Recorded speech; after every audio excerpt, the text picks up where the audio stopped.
Seja bem-vindo a mais um Papo com Jane. Eu sou uma pessoa super reservada, não vocês que me acompanham aí há 4 anos, eu falo muito de arquitetura, falo de dicas, de decoração e de construção, mas falo muito pouco sobre a minha vida pessoal, sobre a minha família, sobre a minha história, a minha trajetória. Mas eu resolvi colocar 2 vídeos aí no canal e as pessoas, teve uma repercussão muito bacana e as pessoas pediram para eu liberar um pouquinho mais. Eu dei uma entrevista e eu não pretendia liberar toda essa entrevista, mas como está todo mundo me pedindo e acho que foi bacana compartilhar um pouquinho da minha história, vou liberar mais um pedaço dessa entrevista para você, mas eu quero saber a sua opinião. Deixa ali embaixo nos comentários para a gente conversar um pouquinho. Vou liberar então agora um outro pedacinho dessa entrevista que eu dei sobre a minha história e a minha trajetória.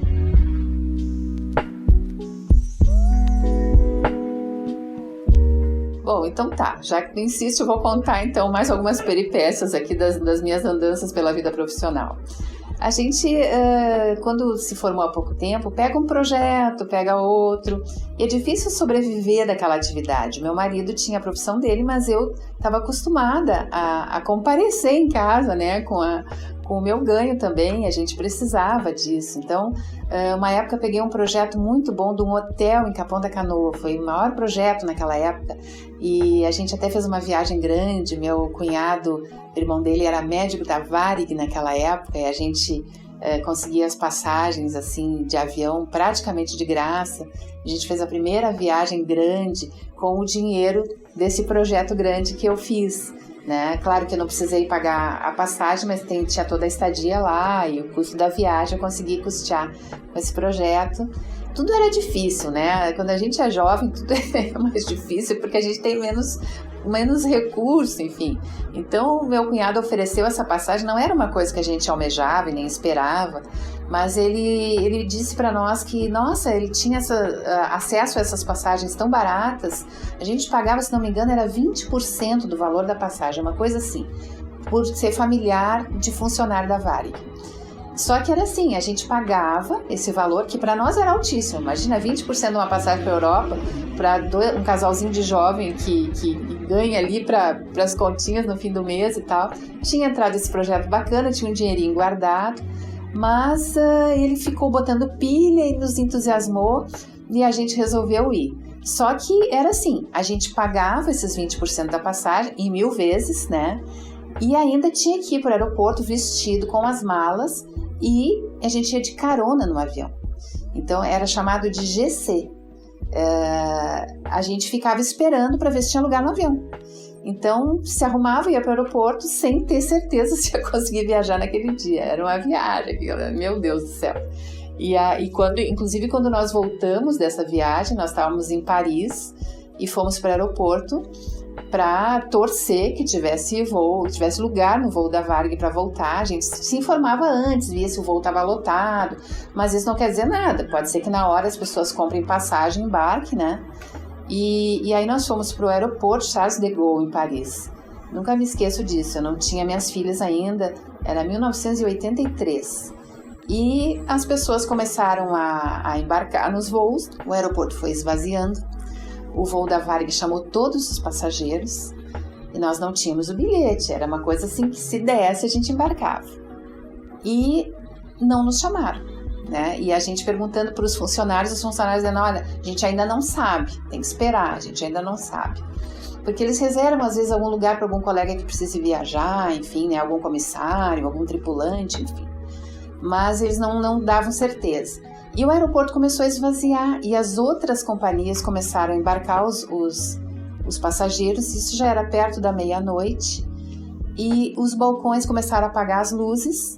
O pessoal da Varig se retirou, fechou o balcão.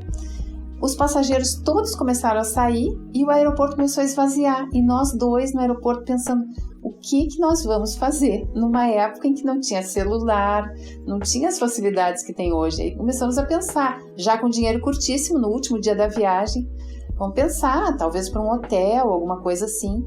E daqui a pouco nos chamaram e conseguiram para nós 2 lugares na classe executiva do voo. Meu Deus do céu, aquilo foi assim um alívio e um presente, né? Porque nunca eu ia imaginar que um dia ia viajar de executivo. Então, é aquelas coisas que a gente passa na vida, né? Enfim, quando voltamos dessa viagem, isso foi no final de 83, no início de 84 eu montei o meu primeiro escritório de arquitetura fora da minha casa, aluguei uma sala, comprei uma geladeira que eu tenho até hoje no meu escritório. Essa geladeira tem mais de 30 anos, é um frigobarzinho. E aí eu montei o escritório e fiquei sabendo que eu estava grávida. E a gente estava querendo já encomendar o nenê, enfim.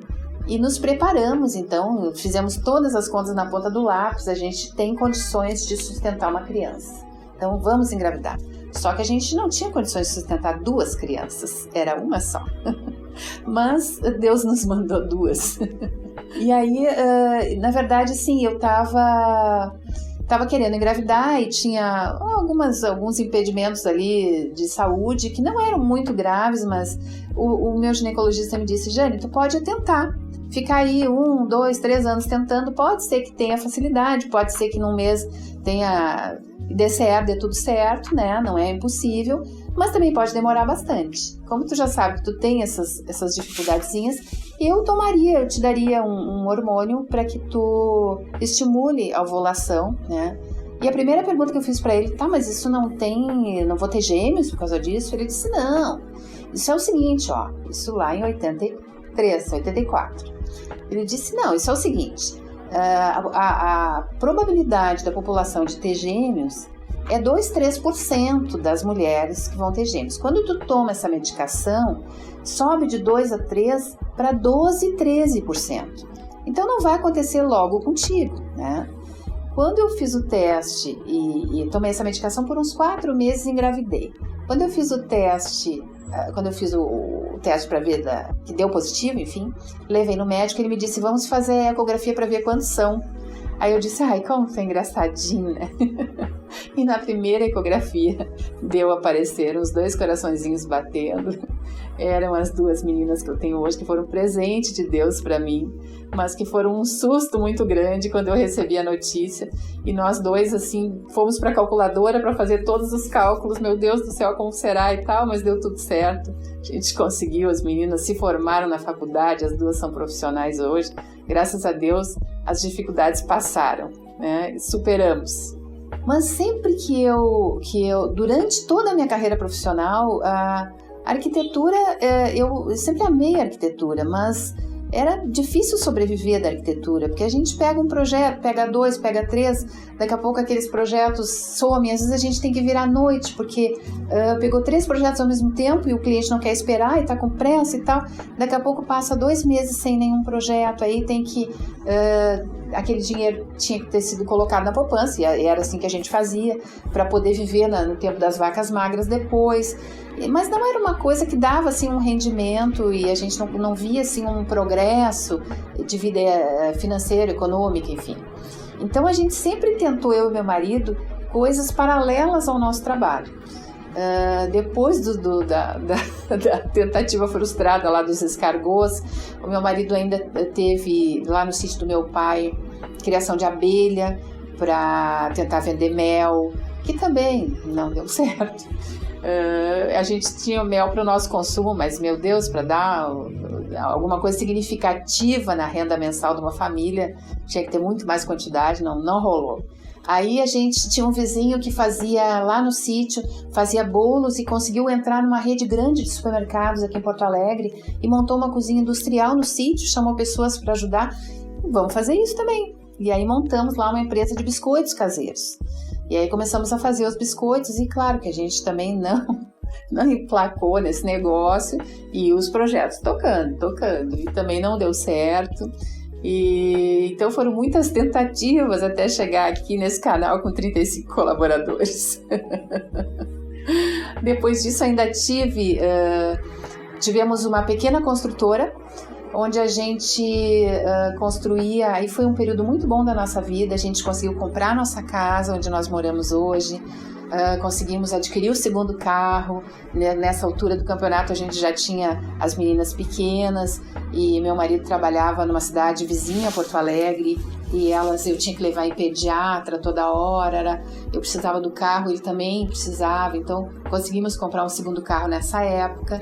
E nessa construtora a gente construía laboratórios de análises clínicas, clínicas médicas, entramos nesse ramo aí da arquitetura comercial mais voltado para a área médica e tivemos clientes interessantes, aí eu fazia o projeto e nós dois fazíamos a obra juntos e trabalhávamos então com uma equipe que era nossa, que a gente indicava, era uma pequena construtora.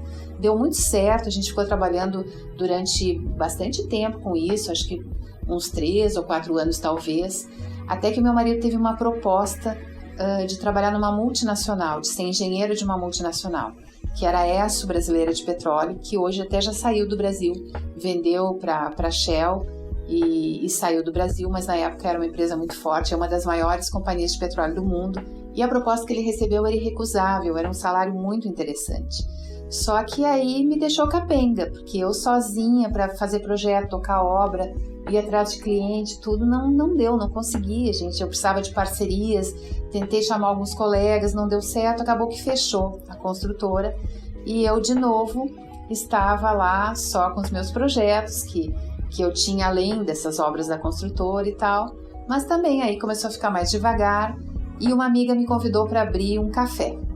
Lá fui eu para um negócio que eu não conheço, que eu não sei nada, não entendo nada da área de alimentos, mas abrimos numa praça de alimentação, abrimos um café e ficamos ali com aquele café durante 1 ano, mas não conseguimos sustentar, o aluguel era muito caro, essas taxas que os shoppings cobram de marketing, disso, daquilo, de condomínio, a gente não tinha venda suficiente para pagar aquilo, fechamos o café.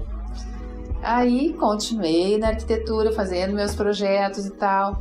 E um dia eu estava fazendo uma obra na casa da praia da família do meu marido e a minha cunhada, a irmã dele, tinha e tem até hoje uma empresa grande de confecção de roupa de ginástica que exportava para muitos países do mundo. E ela me disse: Jane, tu não tem vontade de trabalhar comigo? Eu preciso de uma pessoa que gerencie, que crie o setor infantil da minha empresa. A arquitetura estava meio baixa, né, aquela coisa devagar, e eu pensei, sabe de uma coisa? Eu já estou cansada disso aqui, me incomodando com marceneiro, com pedreiro, eu vou largar. Aí fui para abrir a confecção. Aí de novo, um ramo que eu não conhecia coisa nenhuma, vai estudar, fiz pós-graduação em moda, me informei, contratei gente, montei dentro da empresa dela uma célula para fazer o infantil. Nós éramos sócias, fiquei trabalhando com ela acho que 1 ano e meio e depois eu fiz uma proposta para comprar essa parte da empresa dela e tocar sozinha e tirá-la de dentro da fábrica.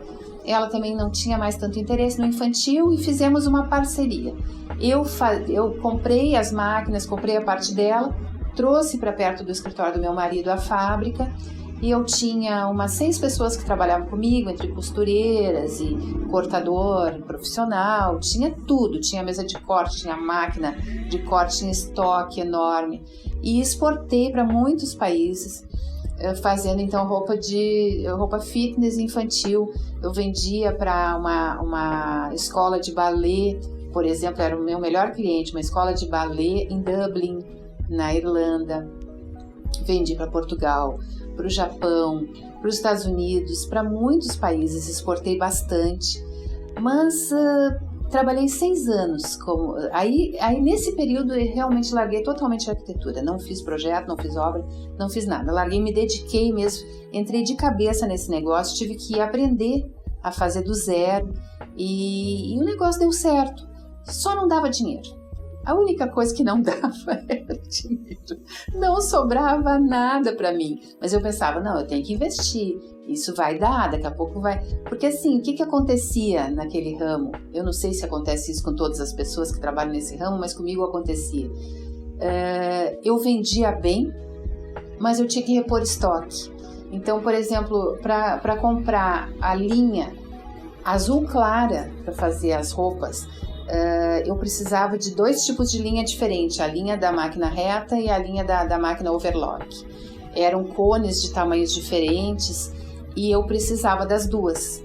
E para comprar ali no armarinho da esquina, ou para comprar num atacado que venda por unidade, saía muito caro. E aí eu não podia competir no mercado, então eu tinha que comprar das fábricas de linha. Só que a fábrica de linha vende uma caixa com 12, na época, acho que era 12 linhas da mesma cor, do mesmo tipo. E eu precisava pelo menos comprar 24, porque eram 2 tipos de linha diferentes da mesma cor. Então, imagina quantas cores a gente tem que ter numa confecção. Então, o que acontecia era isso, as embalagens também. Precisava comprar 2, 3 mil embalagens para valer a pena o preço, para poder competir com o meu preço no mercado. Então, o meu lucro estava todo no meu estoque. Eu tinha muito estoque e eu precisava ter aquele estoque, não tinha outro jeito. E aí eu me dei conta que para competir com grandes empresas, eu cheguei numa encruzilhada, eu precisava decidir. Ou eu peço um empréstimo no banco e vou investir pesado em marketing, vou levar essa empresa para um outro patamar, ou eu tenho que sair do mercado, não tenho como trabalhar mais do que 6 anos sem ganhar dinheiro, né? E aí eu optei por fechar, eu não quis me endividar, eu tenho muito pé no chão, assim, optei por fechar essa empresa e voltar a trabalhar com meu marido. Nessa altura, ele já tinha uma empresa bem sólida, porque quando ele saiu, eu até me esqueci de contar isso, ele trabalhou vários anos, acho que 10 anos, não me lembro, nessa multinacional, e depois ele saiu e montou o próprio negócio, uma empresa para prestar serviço para essa multinacional e outras concorrentes também. Então ele construía postos de gasolina e fazia instalação subterrânea de postos de gasolina, e eu fui ajudá-lo então a fazer a parte financeira e administrativa dessa empresa, e fazia também alguns projetos das lojas de conveniência dos postos de gasolina. E eu trabalhei nessa empresa com meu marido em vários momentos, antes de montar essa confecção, depois abandonei, fui montar a confecção, e quando fechei a confecção voltei para trabalhar com ele, até o momento que eu recebi o convite de uma construtora, que nós recebemos da empresa o convite da construtora para trabalhar numa obra durante 4 meses, só era uma coisa provisória, um serviço que a nossa empresa ia prestar, e acabou se transformando numa outra guinada na minha vida, que é aquela coisa que quando a gente está aberta para receber o que o universo tem para dar para a gente tem que aceitar que às vezes a gente tá indo numa direção e às vezes o universo leva a gente para outra direção, e aquela direção, por que não, poderá ser até melhor, né? E todas essas experiências da minha vida me trouxeram até aqui. Agora que você já viu mais um pedaço, eu tenho um último pedaço que ainda não liberei dessa entrevista, e onde eu falo assim dos desafios novos que estão aparecendo agora do canal, e para que caminhos a gente está tomando, e enfim, todas as coisas boas que têm acontecido e as que estão por acontecer, novos projetos que nós temos por aqui. Se você tiver interesse, deixa eu saber ali embaixo, para ver se vale a pena então colocar mais esse vídeo que finaliza então essa minha entrevista longa que eu dei. Caso você não seja inscrito no canal, eu te convido a se inscrever, porque 2 vezes por semana a gente tem um conteúdo bacana aqui, que disponibiliza para você de forma gratuita. Eu agradeço muito a sua companhia até aqui, desejo um ótimo resto de semana aí, e até sábado, quando a gente tem o próximo vídeo por aqui. Um beijo. Tchau.